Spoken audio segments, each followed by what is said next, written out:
So a lot of you may be wondering what's going on with my life and also why my videos have had an up and down trending. Well, I can say that 2022 has been a very active year in my life. The summer has been very intense traveling, and while the intensity has gone down and traveling won't really happen anymore, there is still a lot of stuff that will be happening because school starts on Friday and today is Wednesday.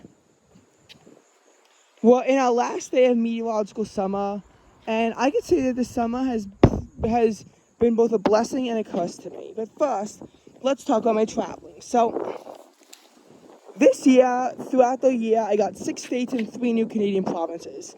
When the year first opened, I hadn't been to half the states. I've only been to 24, and I haven't even left the country yet.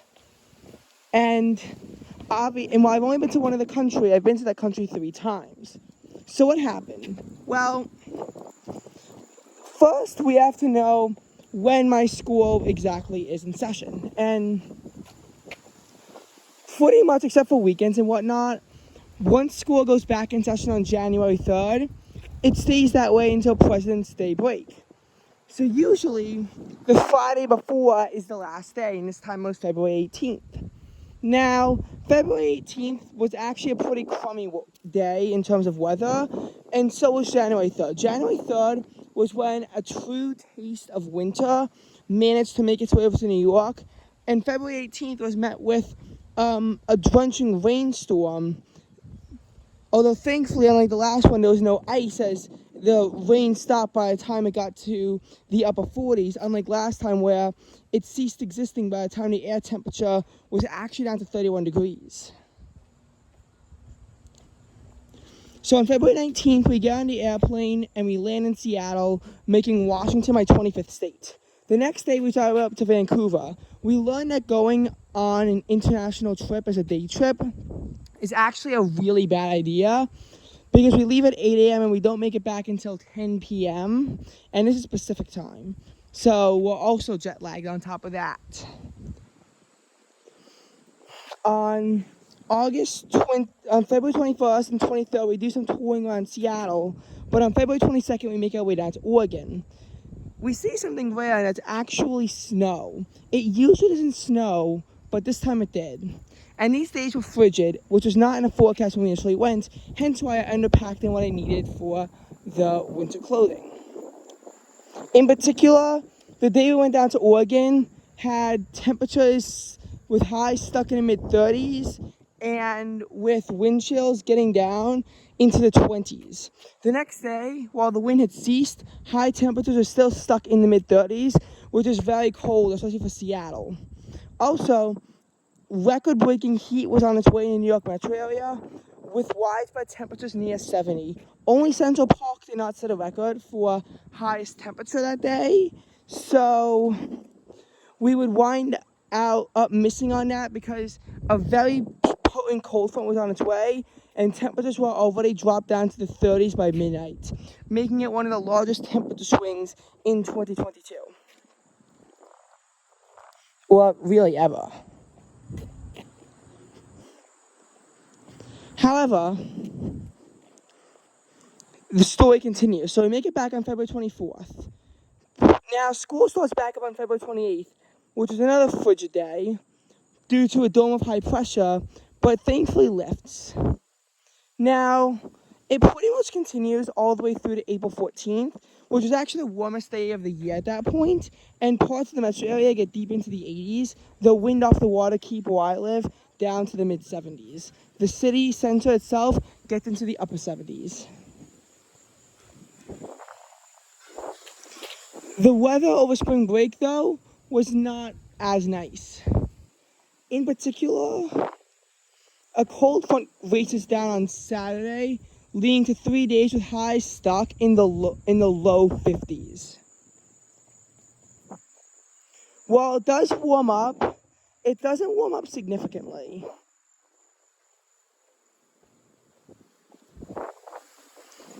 And we kind of have to battle our way through these cold temperatures. A lot of temperatures are so cold that the last time these highs were really accomplished was May 7th and 8th, and some of the lows would never be accomplished again. There was literally, and I'm not even kidding, a low temperature in the mid-30s, and that was the last time we would see a low in the mid-30s. Despite this, we still managed to go to the zoo and the aquarium and the Quag Wildlife Refuge, and it was kind of more like a vacation because we went a lot of places, but on day trips.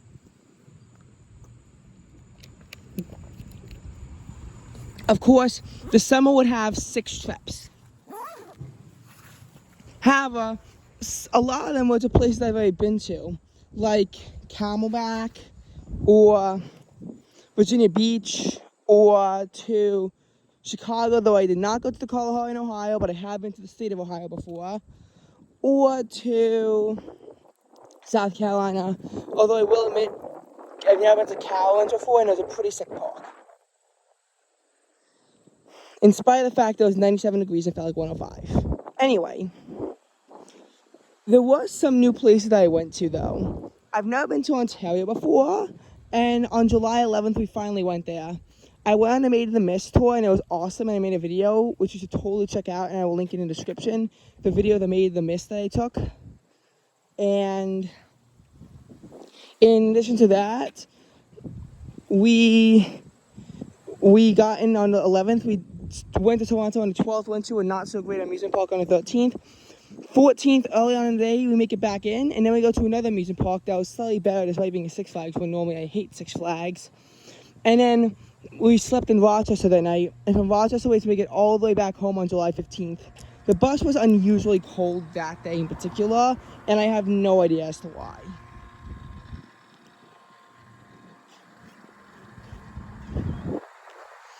As far as the West Coast trip, we have to get to the Y at 5:30 in the morning on August 1st, so we could leave by 6, and we wound up not leaving until 6:20, and it was actually rainy and temperatures in the low 70s. It wasn't great weather conditions at first, but once we got to Phoenix, it was completely different. Highs were in the upper 90s with heat indexes getting into triple digits. The dew point in Phoenix of 67 degrees was unusually high, and this humidity effect was a bit weird, to say the least. Oh, and if that was hot, which it was, the next couple days would be something completely different. The next day we go to the Grand Canyon. Was only got up to 82 degrees with a dew point of only 50, which would make it feel like 81, but when you're on a nature hike, it can get super hot. Oh, and by the way, Sedona was not as remorseful, with temperatures in the low 90s. I've never been to Arizona before, and this would be my 27th state. And my 28th state would be Nevada, which we went to on the 3rd. Spoiler alert, it is 106 degrees there.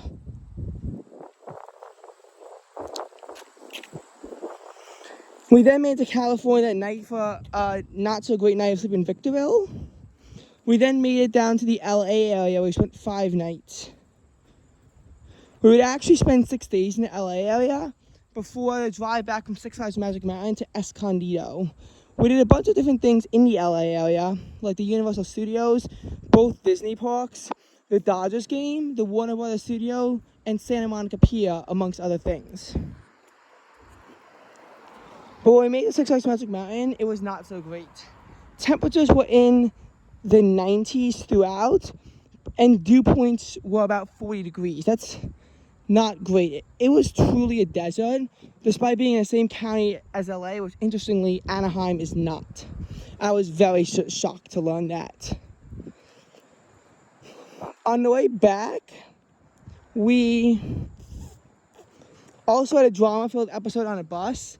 The next day, we go tour around San Diego, before on the 11th, we finally fly back to New York.